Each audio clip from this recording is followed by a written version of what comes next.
хэдэн хүн би харъя. 8. За 8 хүн байна.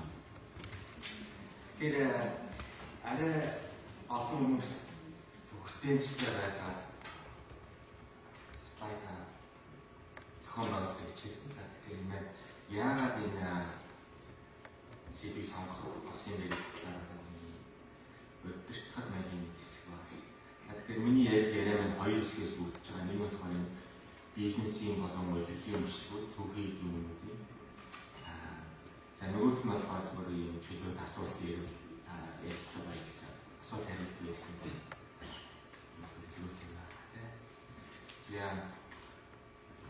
Тэгэхээр энэ яагаад ийм судлаа хийж байгаа юм бэ гэдэг одоо энэ хилдэс энэ дээр сэдвээр ажиллаж нэг нь дуусын бол байхгүй. За одоо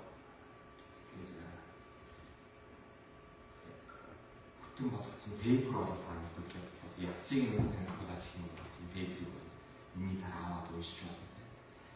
Тэгэхээр энэ ажил маань энэ хугацаан цугаа холбоотой.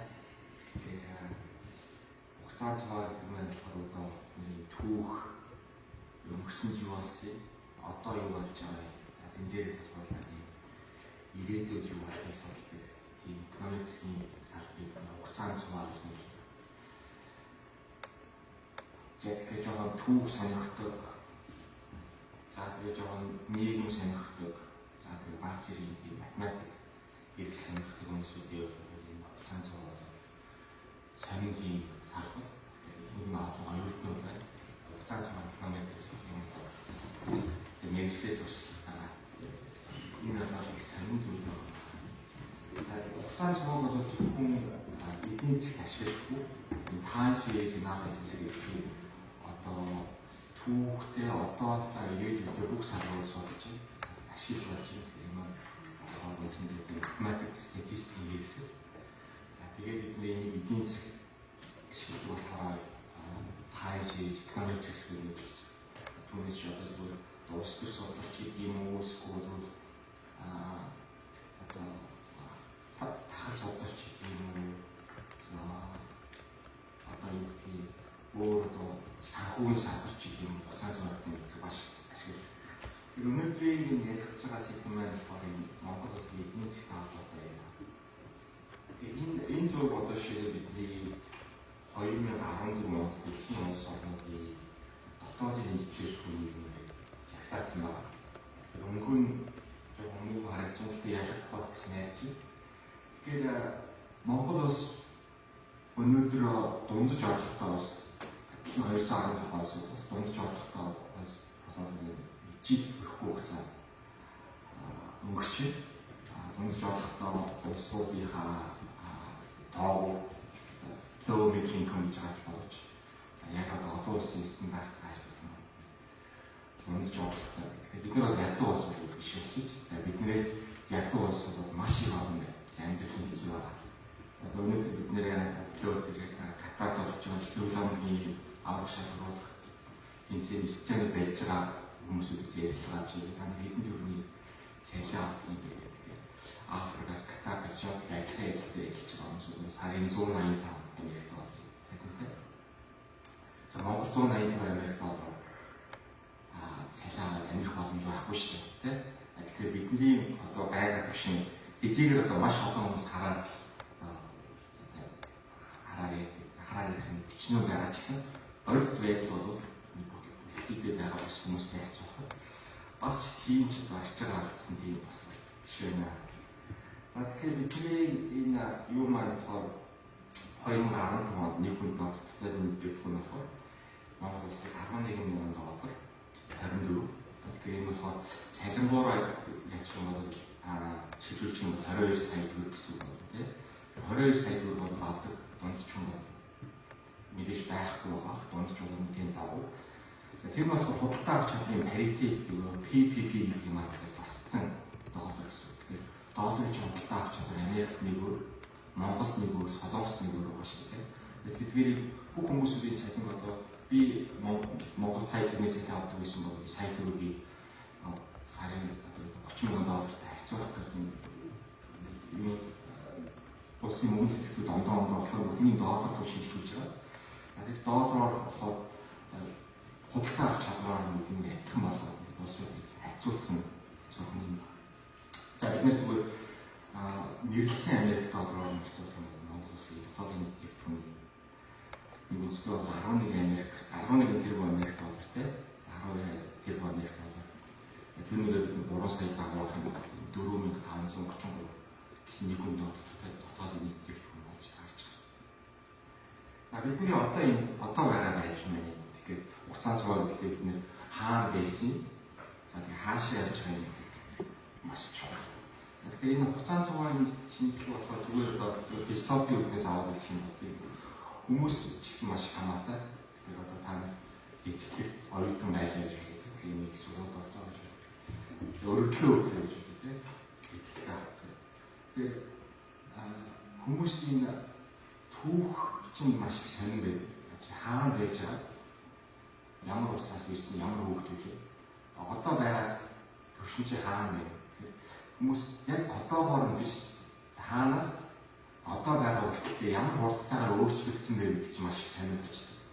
Тэгэхээр одоо бид ч бүгдээрээ хаана төрхөө сонгодгүй юм чинь хүмүүсийн хувьд болохоор одоо чинь англи ярьдгүй юм байна ч юм уу скол ерөнхийдөө болсон юм шиг баг байна гэж яхаас илүү хүмүүсийн сонирхт юм бол энэ динамик маш чухал.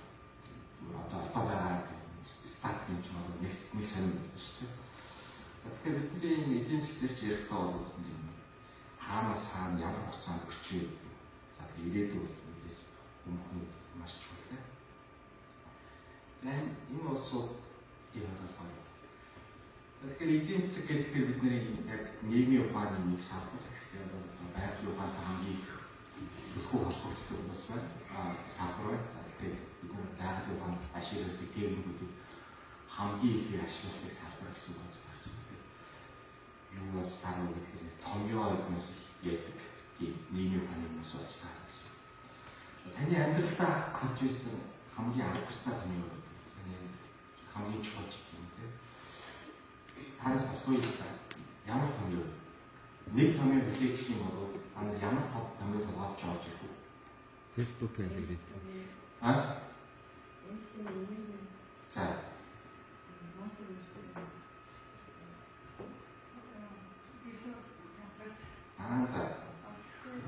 За хамгийн алдартай. Яг миний бодож ирсэн санаа ярьж байна. Энэ томьёо энерги бол массыг үүсгэх хамгаалалт тийм. Энэ ямар ач холбогдолтой юм гэдэг энэ хүмүүс санал сууж юм байна. Тэгэхээр энэ томьёо бол хамгийн алдартай томьёо бол шалгарсан. Тэгэхээр энэ task force 1 гэдэг Америкийн одоо хамгийн үнэтэй зэргийн зэв. Тэрсэг онгоцтэй тэр томьёог бичсэн юу нэг хүмүүсийн зэргүүд нь зогсоод ийм томьёо ямар ч юм өөрөө бол цөмийн хөдөлгөөрт болсон гэж байна. Тэгэхээр эдийн засгийн бас ийм ашигтай томьёонууд байдаг. Эдийн засгийн оюутнууд байна гэсэн шүү дээ. Экономик үзсэн байна гэдэг нь эдийн засгийн оюутан байна гэсэн. Ямар томьёо хамгийн алдартай юм эдийн засаг? За энэ бол санал асуугаа. Тэгэхээр миний хувьд бол нэг хамгийн алдартай томьёо нь макро эдийн засгийн томьёо. Энэ үйлдвэрлэлийн функцийн томьёо. Үйлдвэрлэлийн функц гэдэг нь болохоор Y гэдэг нэг хувьсэл. За гүйчих нь F гэдэг нь болохоор функц. За тэгээд функц нь болохоор хэдэн аргументтай. За аргументууд нь дотроо L, K, A, G гэдэг. Тэгэхээр бид нэр энийг бол үйлдвэрлэлийн функцийг би жоохон олны зөвлөсөн болохоор макро төвшин хэрэгтэй. Тэгээд микро төвшин макро онцлог болохоор хэрэглэгчдийн ойлгохоор нэг хэрэг. Хүн гэдэг бол ямар нэгэн компани гэдэг юм уу эсвэл үйл ямар нэгэн эдийн засгийн бүтээгдэхүүн үйлчлэл үзүүлэхдээ юу ашигладаг вэ гэдэг. Тэгэхээр Y нь болохоор бидний дотоодын нэгтгэгдэх. Ажлын үндэсний тухайн хугацаанд бий болгосон нэмийн өөрчлөлт баялаг. За энийг одоо яаж бий болгох юм бэ гэх хүмүүс L гэдэг үйлдвэрлэлийн хүчин зүйл шилжиж ээж болох газар. За тэгэхээр газар дээр зүгээр яг мэдэх авдаг газараа хэмжихгүй юм. Энд мэдээж хэмжиж болно. Түүнд хамгийн болж байгаа нь эдийн засгийн ихэнх авдаг. Дээрх болон газрын доорх байгаа байдлыг бол энэ тооцоо. Дараа нь капитал гэсэн юм байна. Үйлдвэрлэлийн хүчин зүйл маш чухал юм. За капитал гэдэг нь болохоор бит капитал байна. Үзэж байна. Тэгэхээр ажил байгууламж, метро, төмөр зам гэх юм. Скотхын төхөөрөмж, машин механизм. За нийгмийн капитал гэж байна. За нийгмийн капитал гэдэг нь тухайн нийгэмд байгаа хүмүүсүүд биеинтэйгээ яаж холбогдох юм. Холбоос нь хэрэг хүчтэй биеийг дэмждэг, бурууг нь хэрэг боловсруулах юм. Биеийг хэрэг итгэх юм. Энэ бол нийгмийн капитал маш чухал. Маш чухал капитал. Бие капиталаас за магадгүй одоо илүү ач холбогдолтой байж магадгүй хаанаас нарснаас ялгаа байна. Өнөөдөр шиг энэ юуны жишээ болж байна л та. За манай би Монголоос энд хурж ирээд 8 сарын өмнө хурж ирээд банкны данс нийлэх гэсэн чинь мөнгө байхгүй. 100,000 вон төлж данс нийлэх юм байлаа. Хэрэг юм мэдэхгүй. Би банкны залуугаас хосоёроос чи надад 100,000 вон зээлдүүлээч. Наад зээлдүүлж байгаа байхгүй. Энэ бол нийгмийн капиталын жишээ. Биеийн хүмүүс яаж итгэж байна вэ? Хүмүүс хоорондоо итгэхгүй биеиндээ ингээд байсан гэдэг хайцдаг нийгэм болов биш ямар ч яваагүй. Одоо Америкийн одоо санхүүгийн зах зээл чинь маш хүмүүсийг итгэхээр амар харилцааны тулгуурлалт шүү. Санхүү зах зээл би чамаас тэр хугацааг авна. Яг хэлсэн болов чи авах ёстой. Канадаас авсан ба гараа өргөл авах гэж байна те. Хэдэн тоогоо ямар үгээр авах бол тийм. Түүнийг бол зүгээр ямар нэгэн тэр болгонд гэрээ байгуулах болох нь шүү. Зүгээр нэг тохиогоороо тохиолцсон. Түүнээс бол буцах боломж байна. Маш олон энэ итгэцэл нийгмийн капитал гэж хэлдэг. Дараагийн нэг чухал капитал нь хүмүүн капитал гэж. Ямар ч нэгэн хүмүүстэй тохиол ажилласан бодлого боловсролтой чадвартай ур чадвартай хүмүүс байж ямар нэгэн эдийн засгад явдаг. За санхүүгийн капитал гэж байна. Санхүүгийн капитал одоо хөрөнгө оруулалт ийм капитал байх бол маш хэцүү болно шүү. Монгол улсын засгийн газар 4 сарын 7 5 тэрбумын шиг зээл залуусан санхүүгийн зах зээлээс авах гэх санхүүгийн капитал гэсэн үг байна. За ээж гэх нь болохоор бид ажлын цаг гэж нэг labor гэж ярьдаг. За hours work гэдэг микро бий болох юм. Бидний нэг бол 24 цагаас хасах нь ээж нь болохоор бидний амралтын цаг, унтдаг эсвэл ундаа юм гэдэг.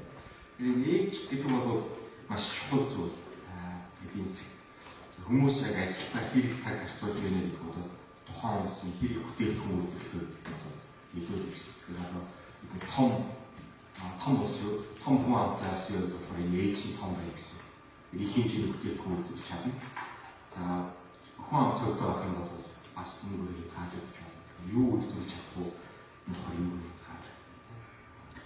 За тэгэхээр энэ ээжийг бид нэг бүтээмжтэй байх маш чухал гэдэг бол сүүлийн үед энэ олон улсын олон нийтийн мэдээллийн хэрэгслүүдтэй холбоотой энэ ээж баруун эдийн засгийн асуудал болж байна. Жишээ саяхан Европын хүний эрхийн комиссээр сарын өмнө шийдэл гарсан. Нэг хүн болохоор ажлынхаа цагаар мессенжерт орчихсон. Ажлынхаа цагаар мессенжерт орохоор нэг албан байгууллага нь ажлын цагаар боловсруулах цахиа аваад ирсэн хүний ажлыг хийж байгаа. Тэр мессенжерт орно гэдэг бол үе ажил хийж гэсэн. Тэр шалтгаан болохоор тэр үнийг ажлаас нь харж ийн л та. Тэгэхээр манай Европ хүний эрхийг хамгийн их дээд гэж ярьж байгаа. Тэр Европын хүний эрхийн комисс хандаад тэр болохоор үсэн энэ тухайн байгууллагын хатгын зөв гэсэн юм шиг юм болж байна. Тэр ээж гэдэг бол маш чухал зүйл.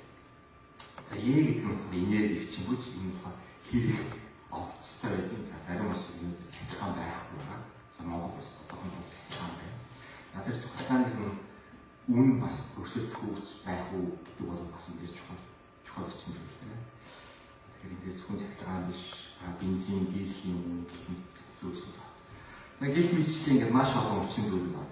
Хамгийн чухлаараа дэмжиж яах юм бол жагсаах юм бол энэ үндсэн төрөлийг. За энэ нь болохоор энэ функц гэдэг байна. Тэгэхээр улс орны хувьд болохоор энэ функц нь ондоо ямар ч гэсэн ийм орцыг аваад арц цолоод хөрөгдөг юм. Энэ зүйл энэ функцны хамгийн чухал зүйл болохоор А гэдэг хүсэл гэдэг. За энэ болохоор энэ үйлдвэрлэлийн функцээс гадна үйлчлээ байж байгаа. Тэгэхээр энэ функцийн хэлбэрийг бид нар одоохондоо ямар функцээр мэдхгүй байна. Шугам байж бишээж болох, шугам байж болох тийм.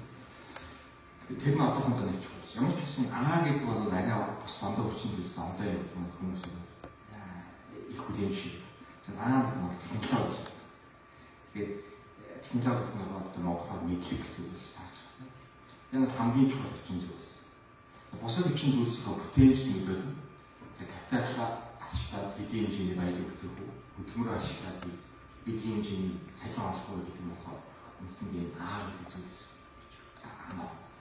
Энэ зүйл чамд юу вэ? Жишээ энэ бас нөлөөлнө те. Ямар функц байна? Жишээ манай уулуурхатай байж байгаа. Тэр маань банкны их усрууд байдаг. Бид том төхөөрөмж байх юм бол бидний функц болоод шиг хурцсан байна тийм. Тийм болж байгаа гэсэн үг. За тэрөө бид тань технологи мэдхэн байж байгаа юм бол арай өндөр ондоо үйлдвэрлэлийн функц болно гэсэн. За тэгэхээр энэ бол ерөнхийдөө маш их башуулсан. Тэгээд 10 жил гэсэн болохоор функц гэж юу гэж байна. Аргумент гэж юу гэж хаан гэсэн үг дээр болохоор тэр одоо ерөнхийдөө миний ярих чаас үг болох бол ойлгож байгаа гэж байна. Тэгэхээр би бол миний сайрч байгаа тэгэхээр ээлжид зүйл болж таарч штэ. Ээлжид. Ээлжид зүйл дээр маш би Монголоос маш маш хамаархус. Бидний ингээд энийг хугацаанд 100 олгочих байна. Одоо бүх хөвсгчүүд нь бүх функцүүд нь хугацаанаас хамаарсан. Өнөөдөр байгаа хөдөлмөрч нь маргааш адилхан байхаагүй. Өнөөдөр байгаа технологич нь маргааш бас адилхан байхаагүй тийм. Тэгэхээр эдийн засгийн өсөлт гэдэг нь болохоор нээлттэй гарч байгаа гэж. Тэгэхээр 2015 онд болохоор 2.3% хөлс эдийн засгийн болтой өссөн байна гэж байна. За Монгол улсын түүхийг бид нэгээд эдийн засгийн түүхийг нь одоо жоохон харах. Тэгэхээр 2002 оноос хойш нь манай эдийн засгийн өсөлтийг харж байна. Үндсэндээ ээлжтэй гэдэг зүйл чөлөөж явж байгаа. Одоо бол сүүлийн үед яваг болчихлоо. Хятадын эдийн засаг бол ерөнхийдөө саарчлаа. Бидний түүхийг давхаа болчихлоо. Өөрсдийнх нь түүхийг үйлдвэрлэдэг өөр хаан гэсэн хэцүү байдаг байна тийм. Тэгэхээр түүхийг бол түүхээр өөрөхгүй. Түүхээр өөрөхгүй нэг боловсруулах чадахгүй, боловсруулах чадвар юу хэрэгтэй юм бэ гэдэг нь бодож хэрэгтэй. 2015 онд Монгол улсын экспортын орлого 20% өрсөн. Тэгэхээр Монгол хийж байгаа iPhone ч юм уу, Samsung ч юм уу, скол гадаад үйлдвэрлэдэг машин тав төхөөрөмжүүдийн юугаар бэлддэг вэ гэдэг нь экспорт гэдэг. Гадаад аюулд орж ирдэг зүйл гэсэн.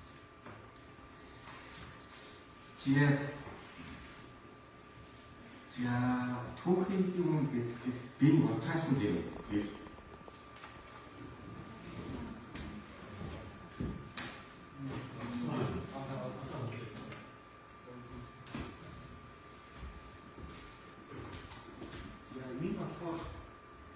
Монгол улсын одоо түүхийн биеийнхээ сонсогдох зүгээр үлээ бас тэрний биений асуудал Монгол улсын энэ жишээлбэл Монгол улсын экспортын хамгийн чухал бүтээгдэхүүн бол зэсийн үнийн динамик байна.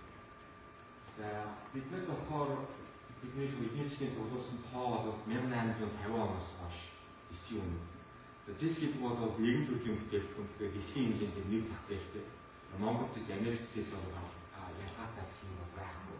За химийн нэг, хим физик нэг шин чанарыг агуулсан бүтээгдэхүүн байна. Яг түүний эдийн засаг commodities гэж ярьж байна. Жишээ нь маркет бол бас commodity. Дахианы нөхцөл юм уу? Эдийн маркет бол commodity. Эдийн альч улсуудыг очоод задлуулсан гэсэн. Тэгээд задлаа. Энэ бүтээгдэхүүн нь бол 1850 оноос илүү Америкт хийж ирсэн сар болсон юм. Зах зээл дээр ямар нэгэн байсан бэ? Тоон нь одоо шиг 500 Америк доллар зарчсан. За тэгэхээр өнөөдөр болохоор үндсэндээ 4300 гэсэн юм. Америк доллар тоон гэсэн. Тэгэхээр Америк доллараар тэгэхээр 1850 оны Америк доллар өнөөдрийн 1 Америк доллараас худалдаа авч чаддаг хийсэн байна. Америкийн танай түүхэн армаууд үүссэн дайм үнийн жишээ. Америк центийг бол хуваасны хуваагаад тэгээд дайм гэсэн үг тийм. Тэгэхээр тэр мөнгөний жишээ бол хэрэглэхээр болж инфляц явуулдаг. Нэг Америк доллар худалдаа авч хийсэн байна. Тэгэхээр бид Америкийн төв байгууллагын 1913 оноос хойш инфляцийн тоо мэдээлэл гаргаж байна. Бусад бараа бүтээгдэхүүний ер нь инфляц гэдэг нь болохоор хэрэглээний сакс гэж юм бий болов. Тэгэхээр хэрэглээний саксны үн нэг хугацаанаас нөгөө хугацаанд яаж өөрчлөгдөж байгааг нь хэмжин гэсэн зүйл Монгол улсын хэмжээ 580 бүтээгдэхүүн байж байна. Тэгэхээр Америкийн саксны үн хэрэглээний саксны үн яаж өөрчлөгдөж байгааг тэр мэдээг болохоор Америкийн төв 13 оноос хойш хэмжиж өгнө гэсэн. Тэгэхээр энэ тоо дэсийнхаа үнийг Америк долларын үнийг тэр саксны үнэтэй харьцуулж байгаа. Тэгэхээр үндсэндээ 1 тонн дэсийг авахын тулд хэдийн бид саксаа зарцуулж байгаа бусад бараа бүтээгдэхүүний хэдээр сольж байгаа гэдэг нь бодит үн шиг. Манай тэр саксыг өнөөдөр жишээлбэл эцэг ч юм уу, байрны үн ч юм уу, татхны үн, махны үн гэж байж байгаа шүү дээ. 1 тонн дэсийг хэдэн ботхаараа шилжүүлсэн зэрэгтэй үндсэндээ бол хэдэн тэр саксны нэгжээр сольж байгаа юм гэдэг нь бодит үн. Тэр нь болохоор энэ улаан болж байгаа. Улаан. Тэгэхээр түүхэндээ болохоор энэ дэсийн үн хамгийн өндөр байсан 3 ойрол байж байгаа. Тэгэхээр эхнийх нь болохоор 1914 он байна. За хоёрдугаар нь болохоор 1945 оноос хойш ингээд 1950 оны дунд нэг ойрол байна. За дараагийн ойрол нь болохоор одоо энэ 2008, 9, 10 8 он 11 он. Тэгэхээр яагаад энэ нэг бүтээгдэхүүний үн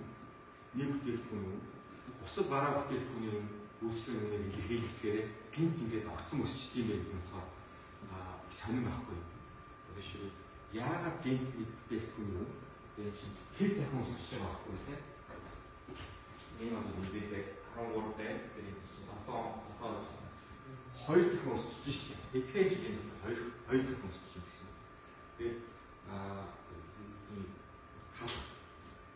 хоёр дахь нэг хэлбэр мах байлаа гэж бодоход уул нь одоо хооронд тэнцдэг байснаа, үүсдэг байжснаа нэг мэдсэн чинь одоо 4 дахь 1 кг махта гэмт тэнцдэг өчөж байгаа байхгүй. Тэгэхээр чинь хүмүүсийн хэрэглээ тэндээс таашаал нь адилхан байж байгаа. Гэмт ингээд үнэн өсчих хацсан үнэстэй энэ болохоор маш сонир. Тэгэхээр ихэнх тохиолдолд ийм гэмтийн өөрчлөлтүүд маш тийм том үйл явдлуудтай холбоотой. 1914 онд бид нэг ихний нэгдүгээр дан болж таарч, дэсийн эвлээ болон үндсэндээ хөнгөө болж таарч. Ямар ч үнээр хамаагүй хөнгөө үлдүүлэх ёстой. Тэр бол дэсийн үн огцон өсч байна. За дараа нь болохоор тийм юу болохоор хоёрдугаар дэлхийн хоёрдугаар дан дээр бол Европ үндсэндээ бол устж, дэд үсгүүдээр байх болж. Дайны дараа сэргээ мөсөх гэж тийм. Уус болгон бүгдээрээ машин байж байгаа дэд үсээ хуцаагаад байж чинь. Тэр бол дэсийн үн бас огцон өсч байна. За хамгийн сүүлчийн 3 тоо гэдэг нь супер сикл гэдэг нь супер сикл 3 тоо гэх нь 2003 оноос огцон өссөн. 2003 оноос. Тэгэхээр чинь 2000 Америк доллар байсан зисмэн, тонн зисмэн үндсэндээ ингээд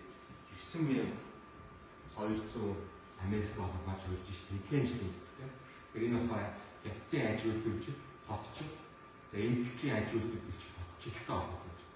Хамгийн одоо хүн аав ихтэй улсууд болохоор дундаж давхартай болж тэдний хэрэглээ болоод орон сууц дэвсгэр маш дэд өгсөн өсч юм.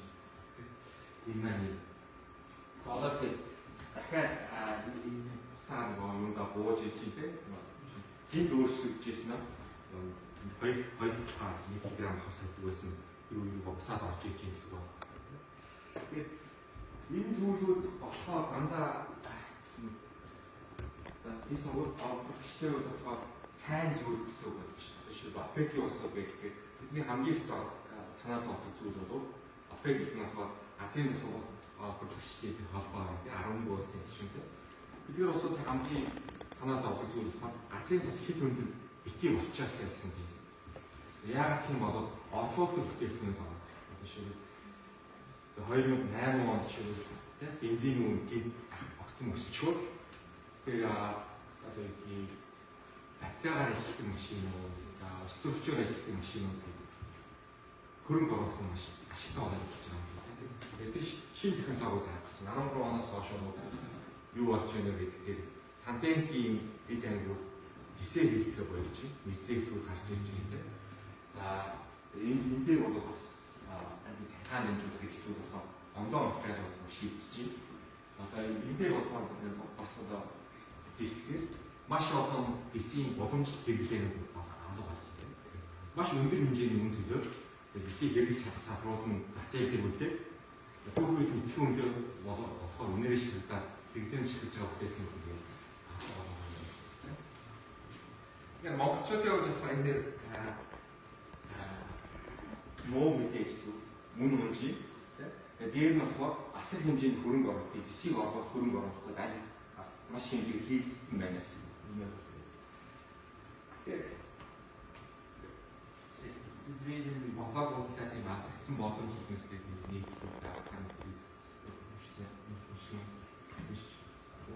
хүсч магадгүй юм бодлоо. Энэ маань сонирх бай. Одоо бид нар яг ийм хизээ давтахыг хэлэхгүй. Давтахын болоод энэ бидний амьд байх давтах юм маш бага. Ийм супер циклүүд бол маш урт хугацаанд нэг удаа тохиолдож байна. Маш ердийн ус үзэг яаж болж үүсэж байна. Жишээлбэл хааны одоо насны хэд байгаа юм. Ямар ч гэсэн намайг одоо ингээд хүүхэд байхад оюутан байхад сурч оюутан байхад юу яах байсан гэдэг гэрэл мэдээлэл хэрэгстэй тоон зэсийн өмнө 3000 $1000 болчаасаа гэж хүмүүс ярьж байсан байна. Их юм бол Монгол улсын бүх асуудлыг шийдэх. Бид нар бол маш хөрөнгө оруулалт аятай. Тэр чинь бол тоон чинь 2000 хүрч чадахгүй. Зарим бол 2000 маш ойрхон хугацаад унцдаг байсан үг байна. Тэгэхээр энэ зэсийн үнэтэй бас бидний эдийн засгийн динамик нь бас нэг өчигөө хамаатай шийдвэр. Тэгэхээр ээлж хүчин зүйл маань чухал ч гэсэн манай улсын эдийн засаг бол тэр юутэйг харьцуулбал 5 дахин өссөн юм бол байхгүй байна л та тийм. Шууд шугам тэр юугаар бол ээлжийн 5 дахин өсчих юм бол нэрийн 5 дахин өссөн юм бол байхгүй байж таарч шүү дээ. Ондоо хүчин зүйлүүд чинь бас чухал байж байна. Капитал хэрэгтэй байна. Нийгмийн болоо. За нийгмийн капитал энэ дээр маш чухал. Нийгмийн капитал энэ дээр за хүмүүст капитал мэдээж хүний. За бит капиталын тохиолдол нэг юм. HT хэрэгтэй.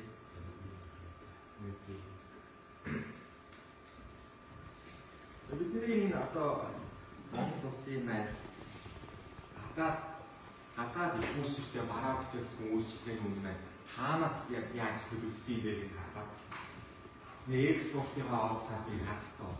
За тэгэхээр 1992 оноос хойш бидний экспортын авах сая $1,000. За бүтээгдэхүүн дээр задлсан. Энэ цэгэр босоо 6-аас болохоор уул уурхаан бүтээгдэхүүн минут гаргаж. Энэ маань болохоор Монгол улсын экспортын саксны үнцэндээ 88%. Хамгийн сүүлийн 2012 хийсэн миний пейпер хинээс шууд хийсэн юм одоо сүүлийн онуудад шинжилгээгүй өөрчлөгдсөн юм бол байхгүй. За тэгээ багтаа хэмжээг нь болохоор одоо бид найс шиг ноос Тэгээд энэ улаан гэсэн болохоор бидний ноолрон бүтээгдэхүүн. Дараа нь болохоор энэ байгалийн үнэ чулуу. Мөнгө гэдэг байна. Мөнгө гэдэг. Тэгээд үндсэндээ хадаад энэ iPhone, Gucci гэдэг анхаад бараа бүтээгдэхүүнүүдийн үн бол үндсэндээ ээлжис их үүсэлтэй. Тэр маань болохоор үнэн нь бол юм чинь. За хоёрдугаар нь бол шилдэг баялаг байна гэж тааж байна. Бүгд зүгээр авах яваад шүү дээ. Өөртөө юм маш ношоо хийгээд. Тэгэхээр одоо түүхүүд барай одоо нарийн орох юм бол одоо энэ юу санхүү гэж санхүү гэж хэлжсэн нь санхүүтэй энэ багцын он гэж портфолио хэлээ. Тэгэхээр тэр маань юу гэдэг юм бэ гэхээр хөрөнгө оруулагч гэдэг бол хөрөнгө оруулагч гэдэг нь санхүүгийн маш олон тэр эдийн засгийн маш олон ойлголтууд зүгээр энгийн амьдрал дээр бас юм оруулалтын харьцуулалтын юм хата гэх юм. За энэ дээр юу гэж байгаа юм бэ гэхээр Макроци он 52 онд энэ Хайм Макроци гэх хүн гарч ирсэн. Тэр хүн юу гэсэн бэ гэхээр хөрөнгө оруулагч хүн гэдэг болохоор зөвхөн нэг хөрөнгийг ингээд аваад энэ хөрөнгийн үн нь хэр хурдан өсөж гэнэ үү, хэр өндөр өгөөжтэй байна уу гэдгийг ингээд хараад байна. Энэ бол нэг чухал биш юм. Хамгийн чухал зүйл болохоор нийт хөрөнгө авч үзээ. Нийт хөрөнгө чинь баг сагс чинь за хэр өсөж гэнэ үү? Тэр хэлбэлсний хэр бага байна уу гэдэг нь чухал. Түүнээс ганц хөрөнгө дээр бол өөрөх нь хот бус юм аасан. Тэгэхээр энэ дээр маш олон хоорондоо хамааралгүй хөрөнгүүдийг нийлүүлээд нэг багц үүсгэх юм бол эрсдэл нь бага, эдэлцэх нь бага. Тэгээ бас өндөр хөөцтэй байж болно гэсэн. Тэгэхээр энэ болохоор Монгол улсын түрүүний тэр экспортын бүтээгдэхүүнүүдийн үнийг нь аваад үнэ болохоор эдэлцэж байгаа.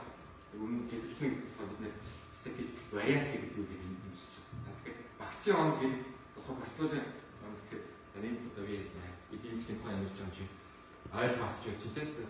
Багц вариант гэдэг юм яриад хэлсэн шүү дээ. Тэгэхээр тэр маань юу гэдэг юм бэ гэхээр портфолио онцлог дээр болохоор гурван зүйл хэрэгтэй. Нэг нь болохоор энэ вариант хэрэгтэй. Ямар нэгэн хөрөнгийн хэлбэлцэж байгаа хэр хэлбэлцэн ямар хэмжээтэй. Хоёрдугаар нь хэр өндөр өсөж байгаа жил 3% ч тийм үү 5% өсөж байгаа юм. Тэр өсөлтийн урдны хэрэгтэй. За гуравдугаар нь тэр багцанд байгаа хөрөнгүүд хоорондоо хэр хамтдаа хөдөлж байгаа гэдгийг юм чухал. Ийм гурван овц аваад энэ гурван аргумент аваад тэр багцыг үнэлж байна. Хөрөнгөний багцыг үнэлж байна. Тэгэхээр Монгол улсын экспортын саксны бүтээгдэхүүнүүд нь байгаа, нийтлүүд нь байж зэс нүүс гэх мэт чинь тийм. Тэгэхээр зах зээлийн үнэлгийг бид нар авч болж байна. Тэгээд хэр уртаа өсөж байгааг тэр хэлцтэй байгаа юм хоорондоо хэр хамт хөдөлж байгаа гэдгийг бид нар тооноос авч болж байгаа Монгол улсын экспортын статистикийн мэдээс дасаас харсан мэдээлэлтэй болдог. За тэгэхээр тэр бүтээгдэхүүнүүд чи өөр өөрийн пропорцтой байгаа байхгүй манай экспортыг эзэлж байгаа пропорцтой тийм өнөөдөр шиг хамгийн том пропорцийг нэг экспортын саксны маань 50% эзэлж эзэлж. За 30% нь болохоор нүүрс эзэлж гэх юм чинь. Тэгэхээр пропорцуудыг ашиглаад Монгол улсын экспортын саксны эрсдэл нь болохоор энэ хэлбэлцлийг юм байна. За тэгээд өгөөжийг нь зурч болж байгаа байхгүй. За тэгээд тухайн жилүүдэд Монгол улсын экспортын саксын тухайн бүтээгдэхүүн ямар пропорцтой байсныг харж байгаа. Бид энэ онуудынхаа ингээд зурчиж байгаа. Энэ хавтыг эрсдэл өгөөжийн хавтар гэж нэг санхүүдэг бол үндсэн хэрэгсэл байна. Бүх зүйлийг ингээд эрсдэл өгөөжийн хавтар дээр зурж байна. Тэгэхээр бид 2001 онд хаана байсан? Тэгээд хахад манай сакс болохоор энэ дээр байв. За 30% эрсдэл багтай. Өгөөж болоод ирсэн юм. Манай сакс бол нэлээд өндөр уртаа өсч юм. Энд зөвхөн бид нар одоо шинэ педагогик юм уу? Онлайн бид зөвхөн алттай л уулсан бол ямар авах вэ? Экспортын сакс маань зөвхөн алтаас үлдсэн байвал ямар авах вэ? Зөвхөн нүүрсээс үлдсэн байвал юу авах вэ? За бусад бүтээгдэхүүн дан дангаар нь дагнсан бол юу авах вэ? зөөлөх цаг маань зурсан байна. Бид ингээд экспортынхаа төв хийгээд 2000 оноос үүсэн дээр хичээнсэн 2001 оноос үүний тоо мэдээд байна. Хамтдаа эдийн засгийн тоо мэдээж гэсэн онноос онсон 2000 он. За тэгээ ингээд хараад 2011 он 2012 оноос юу болж байгаа юм бэ гэхээр өгөөж болоод үндсэндээ бол яахгүй байна. Бүгдээ хатуух юм бол маш мундаг муу өгөөжтэй болж 2011 12 оны хичээлтэй. Эрсдлээ нэг хатуух юм бол бусад оноотой хатуух хамаагүй илүү эрсдэлтэй болно. 50 60 эрсдэл маань 50 60% өсч байна.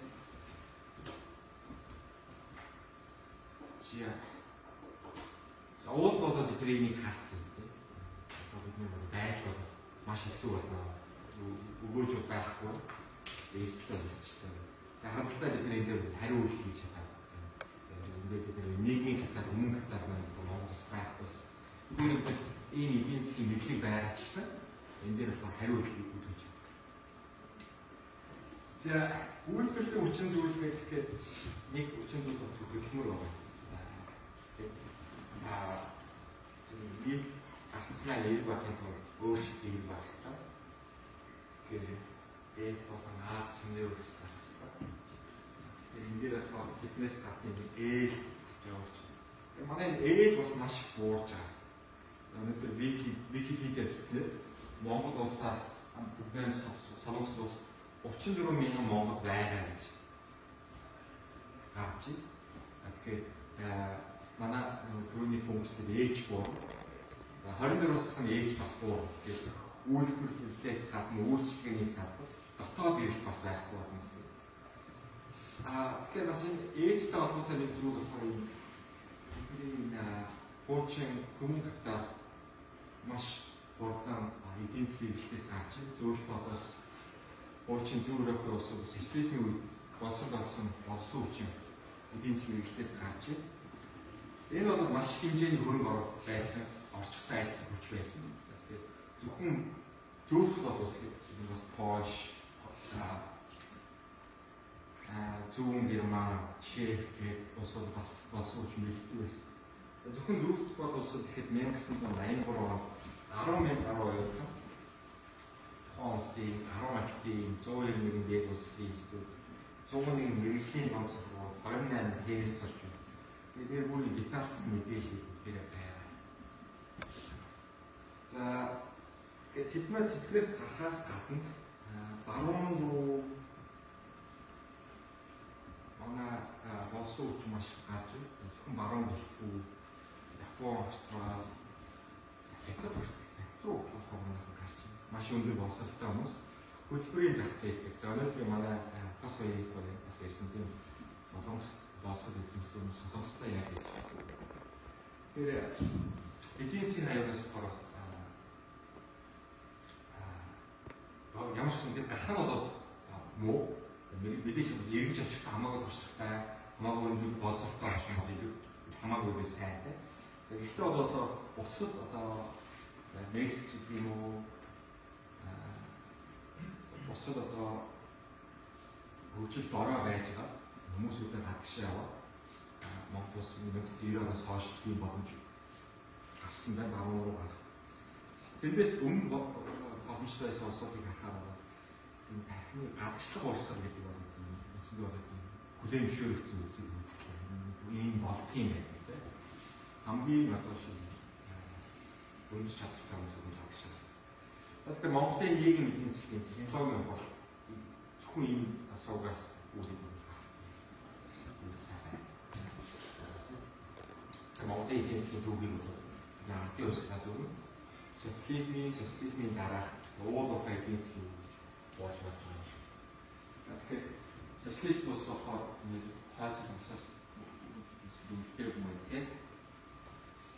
Яа тэгээ социализм ус болохоор юу гэж бодох юм бэ? Диктатор ус гэдэг нь хоригтаад ямар ч цалингүйгээр ээжийг ажиллаж болно гэсэн. Зөвхөн бас гэсэн тийм систем ашиг байсан. Монгол улсын мэдээлэл, дүүхэн мэдээлэл, Марксны сан байна. Марксны мэдэн болохоор эдийн засгийн түүхэн мэдээлэл гаргадаг тийм үндсэн иргэнтэн байсан.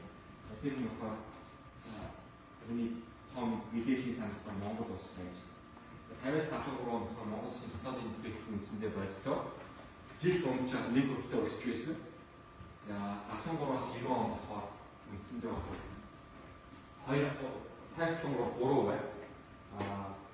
73-аас 90 онд болохоор 2.6. Социализм үед 50 онд сэдэн мал наадын үеэс гэсэн. Энэ болохоор зөвхөн Монгол улсын эднээс авах биш. Хүүтэн дайны үед болохоор зөвлөлтөд улсаас үсэлттэй холбоотойгоор маш их хэмжээний хөрөнгө оруулалтыг босдоос хийдэг байсан. Монгол улсын дотоодын бүтээгдэхүүн үндэстний 30% зөвлөлтөд улс хамтын нийгмийн улсуудаас орж ирж байгаа татаас тусламжууд байна гэсэн. Тэгэхээр Монгол ч гэсэн хойд солонгос ч гэсэн маш хурдтай өсч ирсэн. За бид 90-98 оны эднээс ширхстэй авч зөвлөлтөд байхгүй тусламж хэмжээгүй байхгүй тийм. Тэгэхээр бидний нөгөө түүнийхээ $4,000 $98 оны хатвшин тайлбарлах юм бол бидний үндсэндээ 16 жилийн дотор болов. Нэг хүн ногдох дотоодын нийтлэлгүй 1998 онд хэдэн доллар байсан юм. Монгол улс бол 1100 ам одоо 4,000 байна.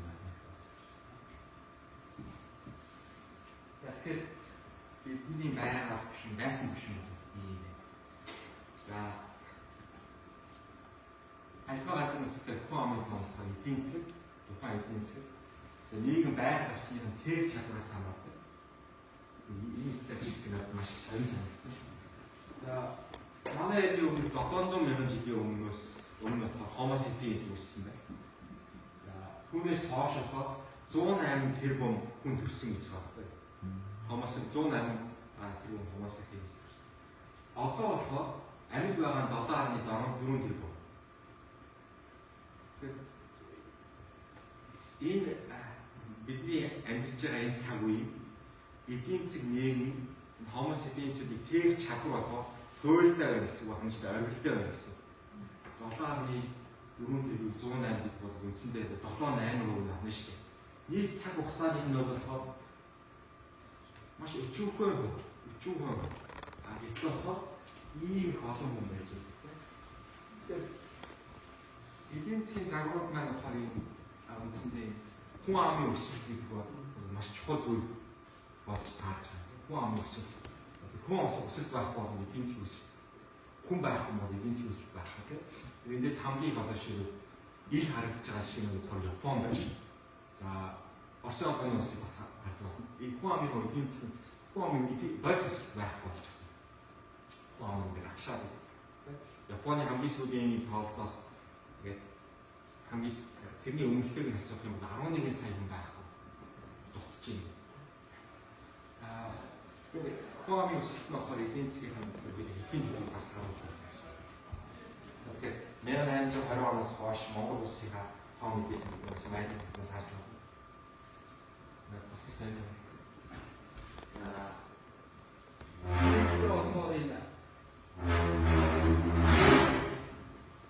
Энд 195 улс байлаа гэж бодоход ихийгээ. За 41 болохоор 100% Аз байж East Asia. За тэгэхээр 1828 онд болохоор 685 сая хүн байжсэн. Одоо болохоор 3 тэрбум гаруй болчихсон тийм. Тэгэхээр 5 дахин өсчихсөн байна. Тэгэхээр Монгол улсын хүн ам болохоор үндсэндээ 600 мянга байсан 1800 он. Одоо болохоор нэг 3 сая гэх тэр үндсэндээ одоо пропорц авах. Тэгэхээр энэ бол том амжилт юм шиг байна. Тэгээд зарим хүмүүд болохоор үсэж байхгүй. Бидний өсөлт болохоор 1950-аас 1990 онд маш хурдтай өссөн. Тэгээд энэ бол энэ чинь нэг эрүүл мэндийн салбар, боловсролын салбар гарч байгаа дэвшлүүдтэй холбоотойгоор ийм хэмжээний эрх өсөлтийг бий болох боломжтой болж байна. Энэ цаг нэг байхгүй учраас би цаашдаа бодож явж байгаа. За энэ оршил дээр яваад байгаа. Дараагийн хүчин зүйлүүд миний юу яг юм маш онцгой хүмүүстэй болж байна. Энэ гарах бол маш сайн зүйл. Мөрдөж хүчин зүйл хоёр дахь хүчин зүйлийг хятад. За хятад гэдэг нь тоо бидний зөвхөн санхүүгийн хятадыг авах гэж. Бид хятад, мөнгө хятад, нийгэм хятад гэж ирсэн шүү дээ. Зөвхөн санхүүгийн хятад. Хятадын эмэгтэй нь болохоор 2011 онд худалдаа авах чадрын паритетаар жигэнсэн стандарт оруулсан нэг хүнд ногд дотоодын нийтэм. Тэгэхээр зарим улсуудын болохоор үндсэндээ маш бага. Африк улсууд болохоор энэ гэж ингэсэн. Тийм. Үндсэндээ бол 300 400 долларын нэг хүн дотоодын нийтэм байна. За маш өндөр улсууд байж одоо шиг Сингапур, Норвег, Араб,